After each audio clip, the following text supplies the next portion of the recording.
5 penyebab pelakor tega merebut suami orang.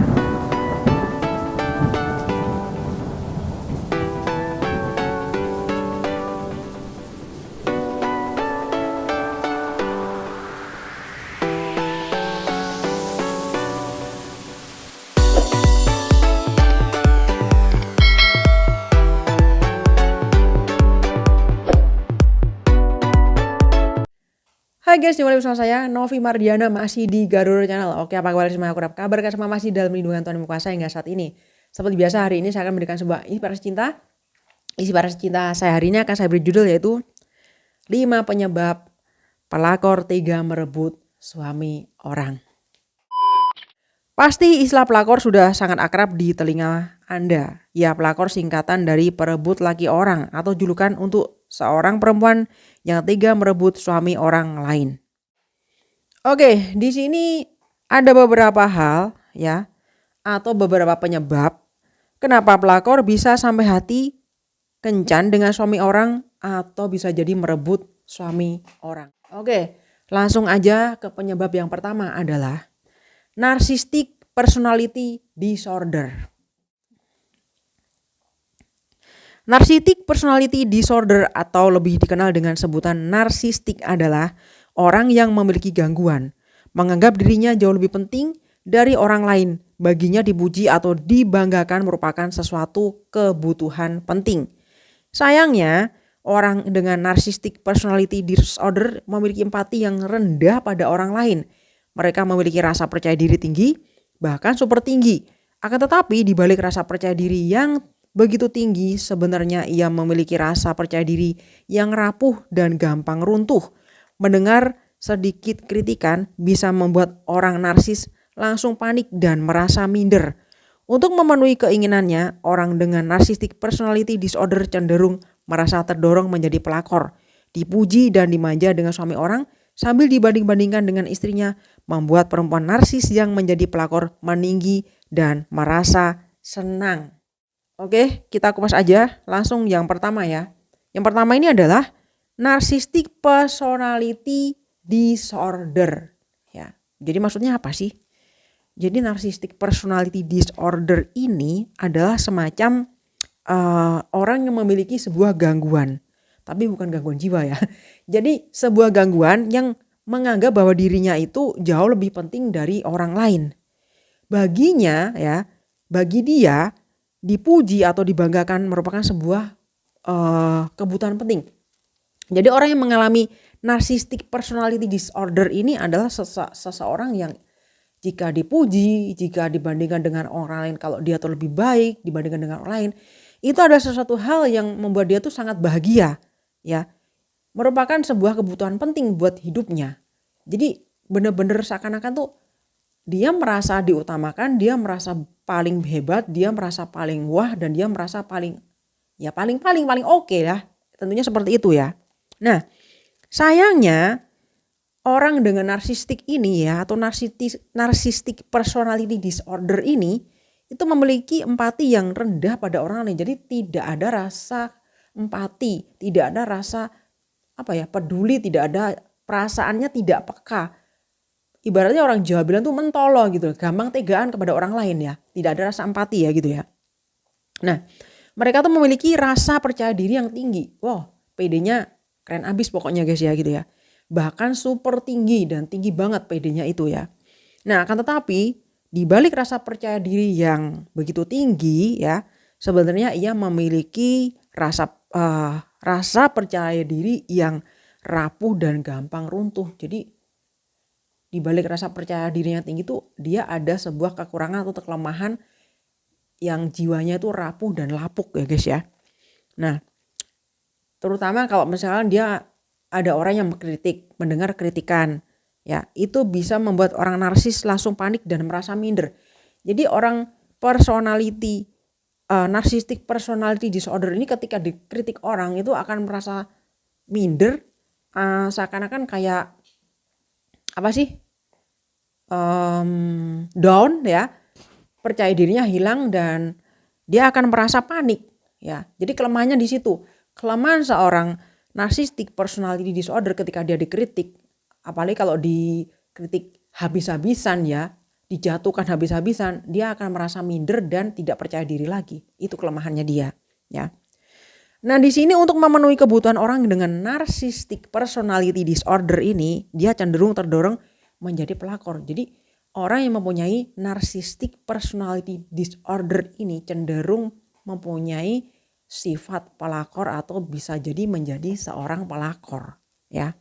Karena orang yang mempunyai sifat-sifat tersebut ya, personality narcissistic personality disorder ini biasanya orang yang suka dipuji, suka ditinggi-tinggikan, suka digadang-gadang, ya, orangnya tuh suka dimanja, ya.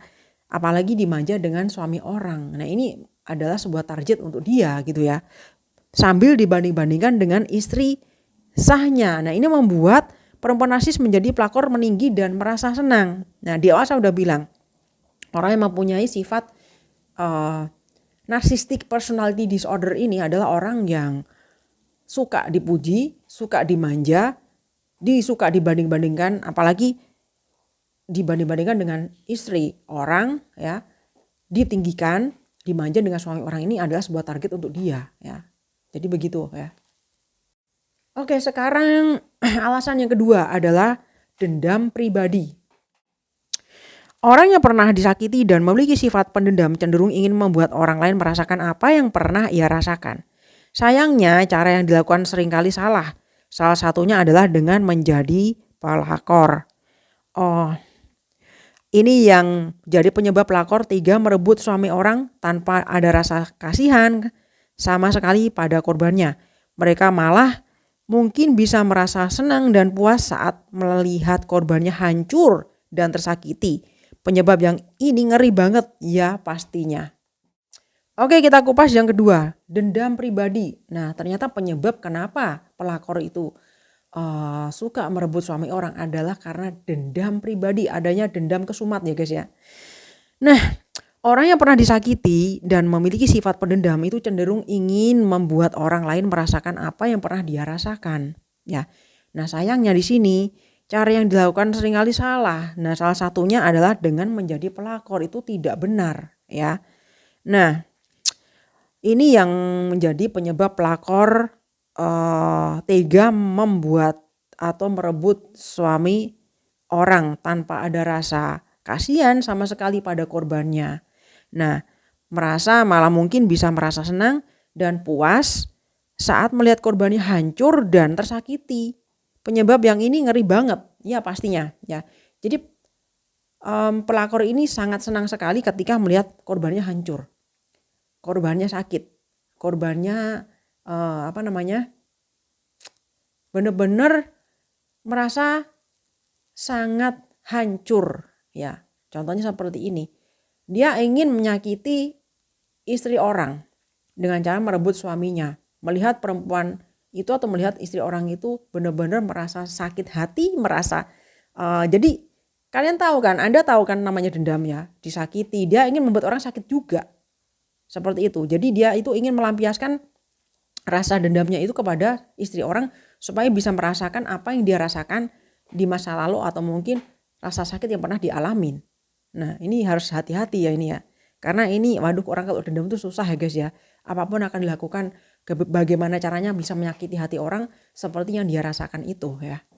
Oke, penyebab atau penyebab yang ketiga sekarang yaitu meniru orang lain dan pergaulan sekitarnya.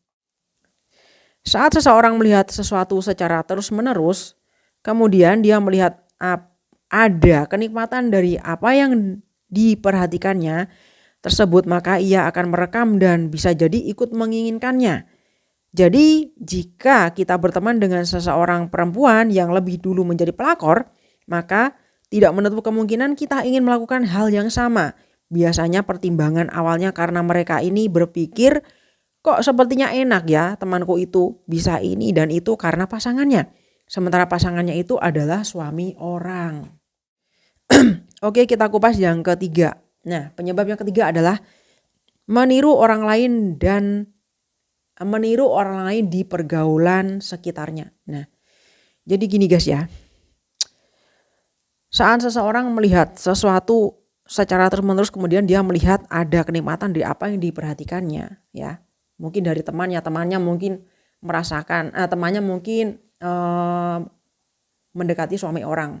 Nah, dia kemudian melihat temannya kok enak banget ya gitu ya. Kok dia bisa bergaul dengan suami orang, kok bisa dimanja, kok bisa apa-apa dibelikan, semua kecukupan di kebutuhan apapun yang dia minta kok bisa secepat itu, seinstan itu dia dapatkan, minta ini, minta itu dikasih dan sebagainya. Nah, hal tersebut itu, dan dengan melihat hal tersebut ya, dia akan merekam dan bisa jadi ingin menginginkannya atau ingin ikut menginginkannya. Jadi ketika temannya melihat si pelakor itu kok enak banget seperti itu ya, merasakan kehidupan yang glamor dan enak banget, itu temannya ini, si ini akan merekam suatu peristiwa yang nikmat itu dan dia ingin mencobanya, bagaimana caranya kok bisa jadi dia, kok enak banget. Dia akan ikut-ikutan sesuai dengan apa yang dilihatnya itu gitu loh ya. Nah, jadi di sini jika kita berteman dengan seorang perempuan yang lebih dulu menjadi pelakor ya, maka tidak menutup kemungkinan kita ingin melakukan hal yang sama. Nah, biasanya pertimbangan awalnya adalah karena mereka ini berpikir kok sepertinya enak banget ya gitu ya. Temanku itu loh ya, bisa ini bisa itu karena pasangannya gitu ya. Sementara pasangannya itu adalah suami orang gitu loh. Jadi mereka tidak melihat pasangannya itu siapa. Tapi yang dia lihat sisinya adalah kok enak banget. Bisa punya pasangan seperti itu, apapun diturutin, kemauannya diturutin, itu dan sebagainya. Tapi tidak melihat sisi siapa sebenarnya pasangannya itu. Ternyata pasangannya itu adalah suami orang gitu loh ya. Oke, sekarang penyebab yang keempat adalah pola asuh yang salah. Perilaku orang tua adalah sesuatu yang diperhatikan oleh anaknya. Jika orang tua menjadi pelakor dan itu dianggap menjadi hal yang biasa saja, maka tidak menutup kemungkinan saat anak perempuan dewasa, ia berani untuk menjadi pelakor. Nah, sepertinya merebut suami orang dianggap boleh-boleh saja. Ya. Nah, makanya penting sekali untuk menjadi contoh positif sejak si kecil masih di bawah umur supaya mereka benar-benar tahu mana yang boleh dan tidak. Oke, kita kupas yang keempat ya. Pola asuh yang salah di sini ya. Jadi perilaku orang tua ya adalah suatu hal yang perlu diperhatikan oleh anaknya ya. Jika orang tua menjadi pelakor ya dan itu dianggap menjadi hal yang biasa saja, maka tidak menutup kemungkinan saat anak perempuan dewasa ia berani untuk menjadi pelakor. Nah, jadi orang tua hendaknya harus memberikan pendidikan yang baik untuk anak-anaknya ya. Karena anak kecil itu cepet banget merekam, memorinya tuh sangat bagus banget ya untuk merekam hal-hal yang intinya tuh baik negatif maupun positif itu cepet banget. Apalagi hal yang negatif itu cepet banget loh anak kecil itu ya. Dan itu akan diingat sampai selamanya dan itu tidak akan mungkin terlupakan gitu ya. Jadi bagi orang tua yang mungkin melakukan hal yang negatif, tolong mohon jangan perlihatkan kepada anak-anak Anda, karena anak kecil itu rekamannya sangat cepat sekali. Memorinya tuh luar biasa banget ya. Kalau Anda melakukan hal yang mungkin tidak baik ya, itu mungkin akan dianggap sesuatu hal yang biasa saja gitu ya mungkin ya, dan itu akan mengikuti emosi dan juga psikologi anak tersebut nantinya gitu ya. Nah, apalagi kalau Anda orang tua yang mungkin ya profesi seperti ini, pelakor, merebut suami orang, itu nanti bisa jadi anak Anda di waktu kelak dewasa akan mengikuti jejak Anda juga dan akan meniru apa yang Anda lakukan selama anak Anda ini masih kecil gitu ya. Ini efeknya nanti ya. Nah, sepertinya merebut suami orang dianggap akan boleh-boleh saja karena Anda mengajarkan hal seperti itu. Maka anak Anda nanti akan terbiasa dengan hal apa yang Anda lakukan waktu anak Anda masih kecil gitu ya. Nah, makanya penting sekali untuk menjadi contoh positif sejak si kecil masih di bawah umur ya. Supaya mereka benar-benar tahu mana yang boleh dan mana yang tidak. Nah, jadi kalau bisa itu ajarkan anak-anak yang baik. Ya, kalaupun misalkan Anda seperti itu, ya jangan diperlihatkan kepada anak. Kalau anak tahu, tentunya akan mengikuti jejak Anda nanti suatu hari nanti di saat dia sudah dewasa. Ya, ini perlu diperhatikan buat para orang tua. Oke, sekarang penyebab yang kelima yang terakhir ya. dijanjikan sebuah komitmen. Banyak perempuan yang jatuh ke dalam perangkap cinta. Saat mereka dijanjikan sebuah komitmen, mereka diberikan sebuah janji akan dibawa ke pelaminan. Dan sang laki-laki akan menjadikannya sebagai nomor satu. Tanpa pikir dua kali, si perempuan menuruti saja, maka ia jadi pelakor juga ujungnya. Ingat, bagi para suami, kalau kalian memiliki keluarga yang berhak mendapatkan kebahagiaan dari sebuah keluarga yang utuh, ya. Kalau pelakor berusia muda, mungkin kematangan pemikirannya belum stabil. Ia tidak bisa membayangkan bagaimana jika ia yang berada di posisi korban. Kalau pelakor berusia cukup umur, mungkin ia sudah terpentok umur dan sudah cukup bersyukur ada laki-laki yang datang dengan sebuah janji tentang pernikahan. Ya. Oke, kita kupas aja langsung yang kelima atau yang terakhir ya. Dijanjikan sebuah komitmen. Nah, di sini ingat ya. Banyak perempuan yang jatuh cinta atau jatuh ke dalam perangkap cinta saat mereka dijanjikan sebuah komitmen. Biasanya di sini tuh laki-laki itu sangat manis-manis sekali ketika bertemu dengan perempuan. Menjanjikan hal yang indah-indah, menjanjikan hal yang manis-manis, berjanji nanti kamu tak giniin, kamu tak gituin, kamu tak prioritaskan dan sebagainya.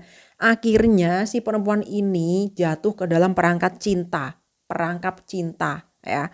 Nah, mereka diberikan sebuah janji akan dibawa ke pelaminan misalkan. Nanti kamu tak nikahin deh, udahlah. Padahal si laki-laki ini sudah beristri. Dia akan memberikan janji yang muluk-muluk kepada si perempuan ini.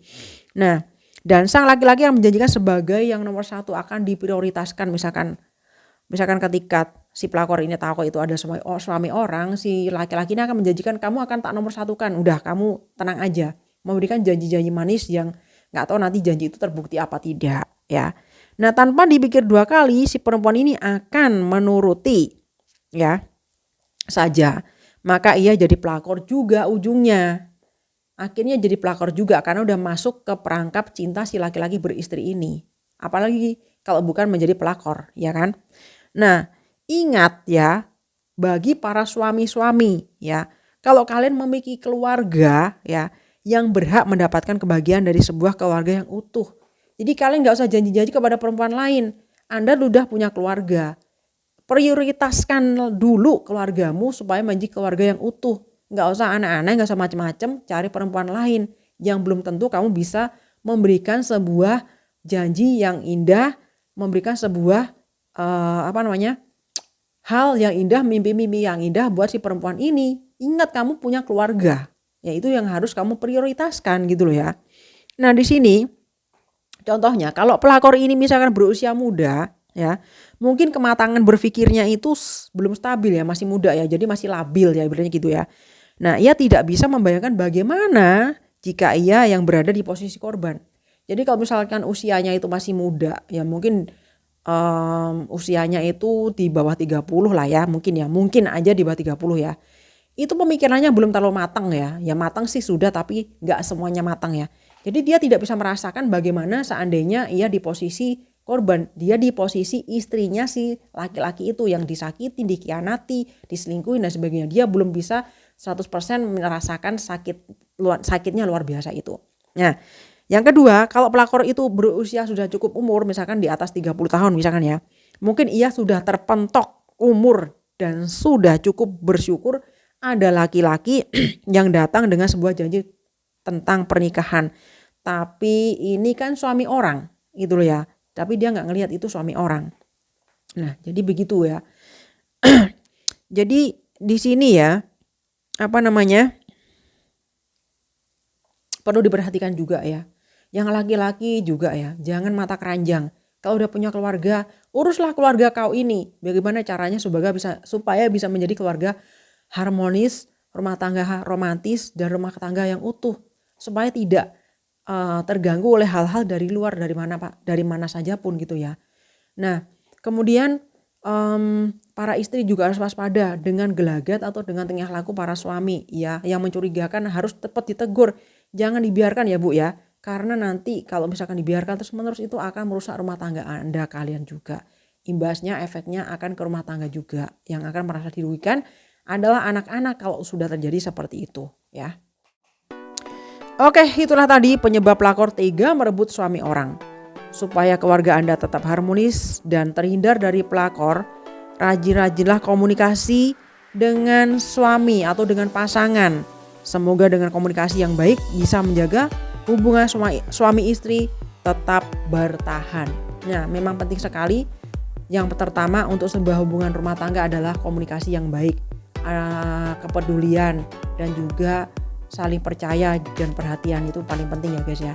Jadi buat para ibu-ibu, para bapak-bapak, semua yang ada di sini yang nonton video saya ini, terutama yang sudah berumah tangga, tolonglah jaga komunikasi Anda dengan baik karena sumber dari segalanya pusatnya yang pertama adalah komunikasi, kemudian perhatian, kemudian yang lainnya adalah kepedulian, empati, dan kasih sayang. Komunikasi harus tetap terjaga dengan baik ya, kalau bisa ya komunikasi baik semua pasti akan baik ya, tentunya gitu ya.